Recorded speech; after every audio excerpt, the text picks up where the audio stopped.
So, this is 90s rock in 9 minutes. That's what this is. That's rad. Okay. So you're on right now. Let's go. I like it. You know what? You're watching 90s rock in 9 minutes. I'm Sam Bass. This is Caleb. Hey, everyone. He's from the band Remain. You can check out the links.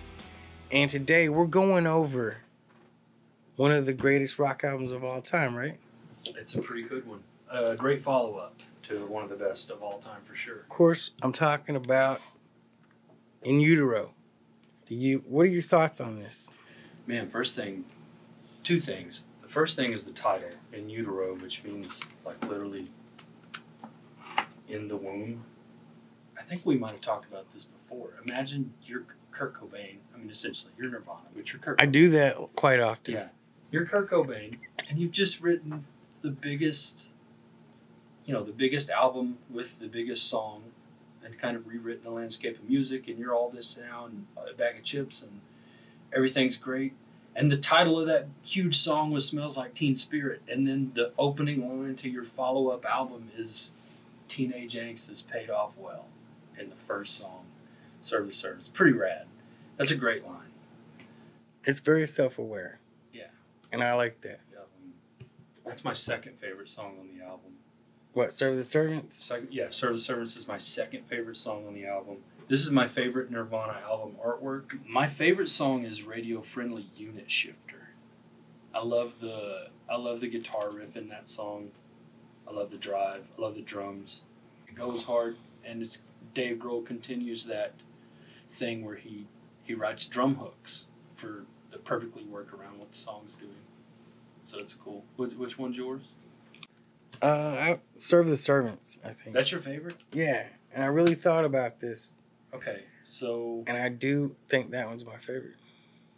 It's a good one. I can't believe that they've become a clothing line now. I saw a dude with literally like a bodybuilder with a tank top on that said Nirvana and had Serve the Servants on it, printed on it. So Albini is in the news. Can you tell me what's going on with that? I don't know. Oh, okay. Yeah, once I decided to do this album, once again, then it pops up in the news. I have this thing.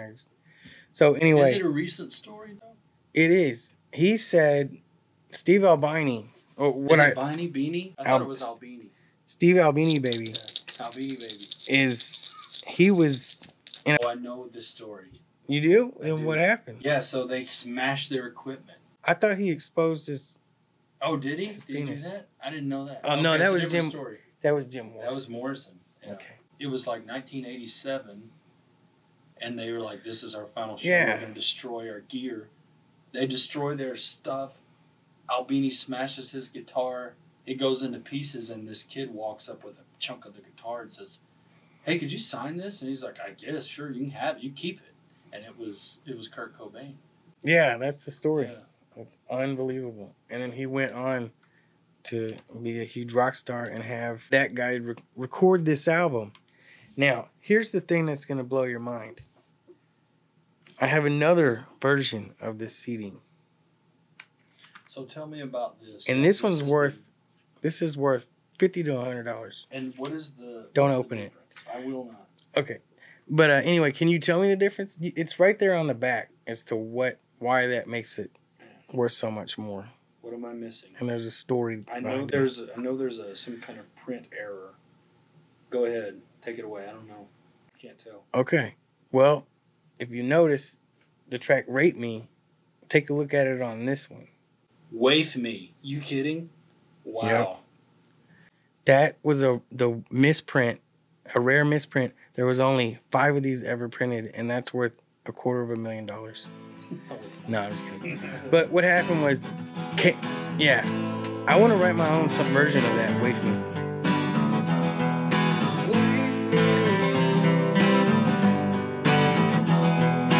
Wave me, my kin. Wave me. Wave me, my kin. Wave me. Wave me. Wave me. Wave me. Wave me. Wave me.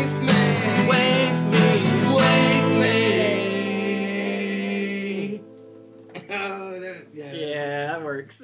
Waif Me is Why not. did why did that happen though? It's because Kmart didn't want to carry Rape Me, the CD with Rape Me. Yeah, Really? back then. So Kurt Cobain allowed that edit so that they could carry it so that kids, basically, any kid who wanted a copy could get it. We didn't have to go to a record store specifically to get it. I have to look up what the definition of a waif is and then write the verses about being a waif. What is a waif? I don't know, man. I had been looking for this for 20 years. Okay, this is a holy grail. Yeah. I knew about it, I read about it, but I never saw it. And anytime I saw a copy of this in the store or anywhere, used records, I would always go right to Rape Me and I would always, look. And then in 2020, at the beginning of the year, before any weird stuff happened, well, this was the beginning of it. I was in the mini mall down there where they just have junk everywhere. Mm-hmm. And this was in there for $5. And as soon as I saw Waif Me, I was like, you know what I mean? How many? Do we know how many prints there are of it? I don't know, but I do know that this came out in March '94. So they were printing this for a month. And then, in April '94, the band ended. So have you heard about the letter that Steve Albini wrote Nirvana before they recorded? Was it like a love letter? He was like, I love you. It was more like I've always loved you. A hate letter. Like, if you to Nirvana? I bet you now his poo-poo's hurting. Actually, now I think he's pretty okay with it. Oh, he's still fine with it. Actually, I was going to mention, they had Scott Litt remix Pennyroyal Tea, and that was the final, the single that was going to be released, I think in March or April, that got canceled. So there are like a couple of copies of that out there. That, there's worth millions of dollars or however much. But that's also on here. The single mix, Scott Litt mix of Pennyroyal Tea is on the censored version for some reason. It's on the on the Waif Me. So the preferred mix is on the preferred version. Okay. Or the edited version. Yeah. Yeah. I guess it was almost like they continued editing it as it was being released. It's kind of like Kanye West today. You just remix the album, redo it. Yeah. That's cool. You actually have to have Kanye West's latest album surgically implanted in your ear. To listen to it. Yeah. If you don't do that, then you're cut off. Yeah, you're cut off from the West Quest. Cobain did all of his vocals in one sitting for this album. No, I don't know if I believe that. He did. Yeah. I heard he at least went back and did a couple of overdubs. I think he went back and redid a couple, but he sang everything straight through all of the songs. And I would believe it because he does sound really, really raspy. You can hear it on some of them. It just sounds he needs like a Ricola. Shot. Yeah. Did you hear about him having to play something the whole time while he was doing the vocals too? No. Oh man, there's so much out there. And he started playing the skin flute too. That's a given though. Yeah. All right, man. Well, the album is called In Utero. Yeah, it's called In Utero. He's playing the skin flute on In Utero. I don't see what's wrong with it. Tell the people about Remain. Hey guys, I play in a band. We're called Remain. You can find us everywhere at Remain the Band, remaintheman.com. He shamelessly plugged his band. You know what? While we're at it, watch my commercial for my T-shirt. 90s Kids Are Us is the Etsy store where you can get all original Sam Bass designs. Get posters and T-shirts that are one of a kind from a 90s kid to you. Now that you're back, it's over. Be sure to like and subscribe. Ding! Yeah.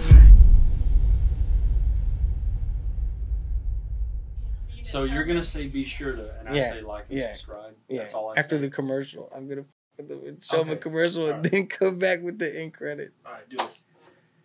All right, now that you're back, it's over. Be sure.